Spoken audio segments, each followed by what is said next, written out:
We're doing something a bit different today. Usually when we talk about plastic, we think of litter, right? Like a bottle on a beach.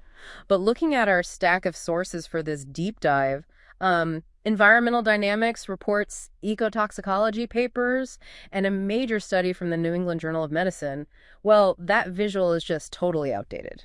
It really is. I mean, the mission here isn't to guilt trip anyone about recycling. It's to trace what we call the plastic cycle. Yeah. We have to stop looking at plastic as solid waste and start treating it like carbon or water. Right, like something that flows through the air, the soil, and eventually your bloodstream. Exactly. And the source of that flow isn't what you'd expect. The data makes this really sharp distinction between primary and secondary microplastics. Most people assume the problem is microbeads from face wash. Right, those little exfoliating bits. Yeah, but looking at the sheer tonnage, those are basically a rounding error. The real issue is secondary breakdown. It's just entropy in action. You take durable items like car tires or synthetic clothing and expose them to UV radiation and physical abrasion. They don't disappear, they just fracture. Tires are a massive one, right? Yeah. As you drive, the friction aerosolizes the rubber and plastic composites and just launches them directly into the air. See, that's where the plastic cycle concept really clicked for me because it mirrors the water cycle. I was reading about bubble scavenging in the Ocean Dynamics report, and it's wild. Bubbles in the ocean act like tiny elevators. As they rise, they collect hydrophobic plastic particles. And when they burst at the surface, they literally eject that plastic right back into the atmosphere. It creates a plastic aerosol. We used to think gravity would just sink this stuff to the ocean floor, but the ocean is actively spitting it back out. Right. Current estimates put it at about 8.6 megatons of plastic suspended in the atmosphere right now. So even if you're standing on a pristine mountain peak, you are probably breathing in particles from a highway hundreds of miles away. Which brings us to the biological interface. If it's in the air and water, it is entering the food web at every single level. The pathology reports on wildlife are incredibly specific here. We aren't just talking about animals eating plastic and feeling full. No, we are seeing anatomical changes.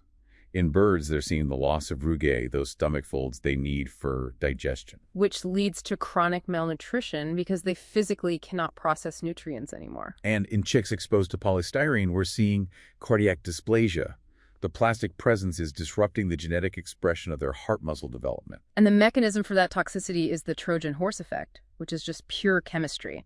Plastics are hydrophobic, they hate water, but that means they love other hydrophobic substances like pesticides. Like chlorpyrifos, exactly.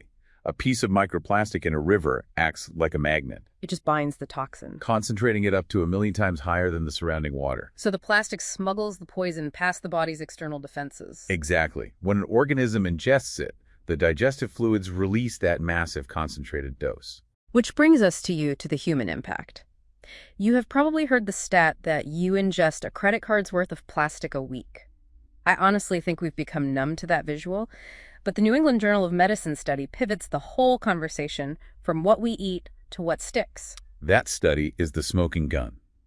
They looked at patients having surgery for arterial plaque and found nearly 60% of them had microplastics and nanoplastics embedded inside the plaque of their carotid arteries. And the kicker is, those patients were 4.5 times more likely to suffer a heart attack, stroke, or death in the following months. It proves it is not inert. It causes inflammation right at the site of the plaque. And the sources mention it's even bypassing the blood-brain barrier. Right, and showing up in deep lung tissue. So facing the systemic infiltration, let's look at the engineering counteroffensive. I was really intrigued by the biomimetic approach from Polygon Systems. It's a brilliant example of looking to nature for the fix. They design these filtration bristles that mimic the artificial roots of aquatic plants to maximize surface area. To trap microparticles in flowing water without needing external energy or pumps. It passively captures what traditional grates miss. And on the wastewater front, we're seeing membrane bioreactors using ultrafine filtration. But the legislative side seems to be the bottleneck. The UN Global Plastics Treaty is stalling on production caps. And we should note, we aren't taking any political stance on the treaty itself. We're just reporting what the sources outline. But with that stalling, the heavy lifting is shifting to state laws, right? Yes, we're seeing bills in Illinois, Michigan, and Minnesota targeting the source, which is washing machines. Mandating microfiber filters on new machines would stop the shedding from synthetic clothes before it even hits the water plants. It really feels like we're finally moving from viewing this as a waste management issue to a biogeochemical hazard. It's about managing a pervasive environmental contaminant. That is the reality. Mhm. We have integrated synthetic materials so deeply into our lives that they've integrated into our biology. Which leaves us with a provocative thought for you to end on. If you are ingesting a credit card a week and that material is weaving itself into your arteries and organs, at what point do we stop being purely biological entities? The solution might not just be better filters, it might be a fundamental redesign of the material world we've built. Thanks for diving in with us.